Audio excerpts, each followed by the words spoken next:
Welcome to our channel on near-death experiences, NDEs. We'll explore stories of people who've been on the brink between life and death, returning with new perspectives. These accounts offer a unique glimpse into existence, life's meaning, and the universe. Each video is a journey through transformative experiences and spiritual discovery. We're creating a space of understanding and sharing for these extraordinary stories. Whether you're here out of curiosity or seeking comfort, we hope to bring you peace and awareness. Join us on this journey of spiritual exploration. Every moment is an opportunity to grow and love. Thank you for being here with us. In 1983, a woman experienced a series of extraordinary events surrounding her pregnancy and the birth of her daughter Megan. From January of that year, she began receiving nightly visitations from what she perceived to be an angel. These encounters, which she humorously referred to as occurring on Angel Standard Time, always took place at 3 a.m. in her bedroom. The angel, described as having an asexual appearance with long honey-colored hair and wearing a white robe, would consistently deliver the same message: she is not your baby to keep. Despite the unsettling nature of these visitations, the woman's pregnancy appeared to progress normally according to her doctors. However, in June 1983, an ultrasound revealed fluid around one of the baby's lungs. This discovery coincided with the confirmation that she was carrying a girl, whom she had already named Megan. Despite the angel's warnings, the expectant mother chose to embrace the joy of her pregnancy, accepting that Megan was hers to cherish for the time she had with her. The woman's pediatrician, intrigued by her accounts of the angelic visitations, requested that she ask the angel about the baby's future. Although hesitant, she complied with the doctor's request. The angel's response was both precise and heartbreaking: as long as she is dependent on you, she will be fine. When she is born, within 20 minutes things will go wrong. Nothing that is done will help. She will die and come back to be with God. We want you to know, so you are ready. Armed with this knowledge, the woman spent the remainder of her pregnancy nurturing a deep emotional connection with her unborn child. She sang to Megan and consistently reassured her of her love, while also preparing her for the journey that lay ahead. She explained to her unborn daughter that although they wouldn't be together in this world, she would always be cared for and safe. Megan was born on August 15, 1983, at 9:03 p.m., with an initially promising APGAR score of 8 to 9. However, the mother's intuition, honed by months of supernatural experiences, immediately alerted her to a problem. As the medical team prepared to take the newborn to the nursery, she informed them that Megan had a collapsed lung, a diagnosis that was soon confirmed by a chest X-ray. In a poignant moment before Megan was taken away, the mother asked to see her daughter one last time. As Megan grasped her finger, the woman gave her permission to leave when she was ready, ensuring that her husband accompanied the baby so she would have a loving presence nearby. True to the angel's prediction, within 20 minutes of birth, Megan suffered her first cardiac arrest.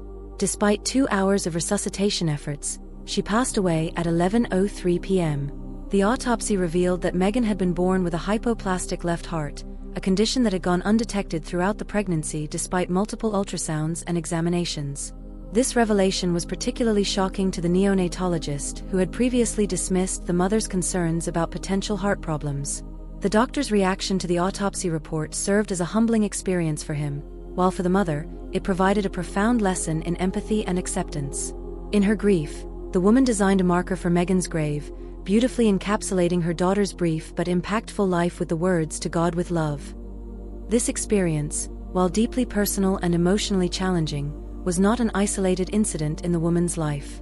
She recounted numerous other instances of what she perceived as divine or angelic intervention throughout her years. These ranged from seemingly trivial reminders to life-saving warnings, all delivered through what she described as a voice or an intuitive sense of guidance. One of her earliest memories of this phenomenon occurred when she was just 3 years old. While visiting her maternal grandmother, she suddenly became aware that something was wrong. Despite her young age, she instinctively called for help, alerting her father to her grandmother's impending collapse. This incident was accompanied by a premonition that she wouldn't see her grandmother again in this life, a prediction that tragically came true when her grandmother passed away 10 days later. The voice continued to play a significant role in her life, often manifesting as a protective force. She recounted instances of being warned about speed traps while driving, with the voice sometimes taking control of her actions to slow the car down. Her husband, initially skeptical, became a believer after witnessing the accuracy of these premonitions firsthand. Perhaps one of the most poignant interactions with this guiding force occurred shortly after Megan's death. The woman described hearing what she believed to be the voice of God, warning her that one of her parents would soon die. Overwhelmed by grief and the weight of this new prediction, she engaged in an impassioned dialogue with the divine, arguing that she couldn't bear another loss so soon after her daughter's passing. In a moment that blended the profound with the almost comical, she recounted locking herself in a room with what she perceived as God's presence, demanding to be heard. This raw and emotional plea seemed to have an effect, as she felt the threat of imminent loss lift, though not entirely disappear. True to her intuition, her mother was diagnosed with leukemia exactly 1 year after this intense spiritual encounter, passing away in 1984. Throughout her narrative, the woman consistently demonstrated a deep-seated faith and an openness to spiritual experiences that many might find difficult to comprehend. Her ability to find meaning and guidance in these encounters, even in the face of profound loss and grief, speaks to a remarkable resilience and spiritual conviction. The story she shared is not just one of loss and sorrow, but also of connection, preparation, and acceptance. It challenges conventional understanding of life, death, and the nature of reality itself. Her experiences with angelic visitations, premonitions, and divine interventions paint a picture of a world where the veil between the physical and spiritual realms is thin, and where guidance and comfort can come from unexpected sources. While skeptics might seek scientific or psychological explanations for these phenomena, the woman's unwavering belief in their reality and significance is clear.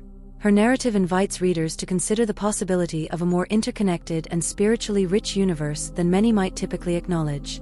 In sharing her story, the woman offers a unique perspective on grief, faith, and the human capacity to find meaning in even the most challenging of circumstances. Her experiences, while deeply personal, touch on universal themes of love, loss, and the search for understanding in the face of life's greatest mysteries. Ultimately, this account serves as a testament to the power of faith, intuition, and the human spirit's resilience in the face of profound loss and unexplainable phenomena. It challenges readers to remain open to the possibility of experiences that defy conventional explanation and to find strength in the belief that there may be more to our existence than what meets the eye.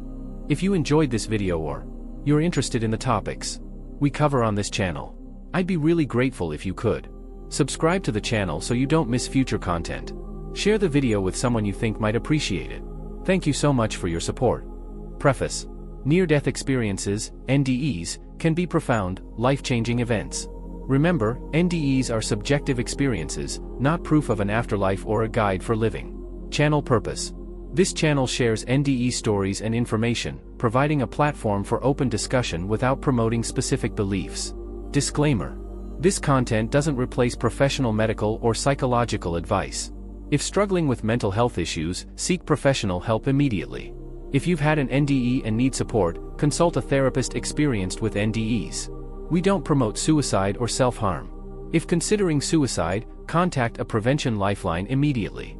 Suicide prevention resources: National Suicide Prevention Lifeline, 1-800-273-8255. Crisis text line, text HOME to 741741. Conclusion: we hope you find this channel informative. For questions, please contact us. Remember, suicide prevention is crucial. If you're struggling, seek help. You're not alone.